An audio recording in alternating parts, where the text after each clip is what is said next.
allons traiter la question du handicap dans la ville de façon très très concrète et sérieuse. Au sein de la liste, 3 personnes sont engagées, je le serai également, sur cette question-là.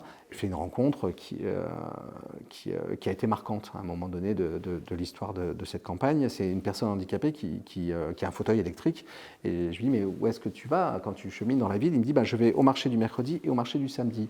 Et je lui dis, mais c'est tout? Tu ne vas pas des fois à l'étang? Et il me dit, non, je ne peux pas.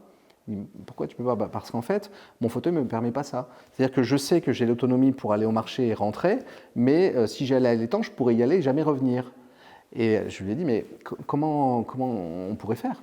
Et il me dit, il faudrait que je recharge. Je lui ai dit, mais il faut combien de temps pour recharger? 20 minutes.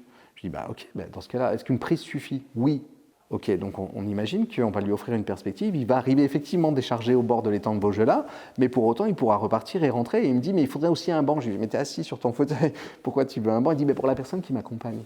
Donc là, on a dessiné dans la discussion quelque chose d'hyper simple, hyper concret et complètement accessible. Si demain, il y a une prise à Beaujolais, on permet à cette personne de s'offrir une balade supplémentaire dans la ville. C'est hyper grandissant pour nous. C'est encourageant parce que ça veut dire que des choses très très simples, complètement à notre portée. Je pense que les gars du centre technique sont déjà à l'œuvre si je leur commande un truc comme ça parce que c'est plaisant. C'était un moment assez émouvant en fait en réalité que d'offrir cette perspective en faisant une chose très simple.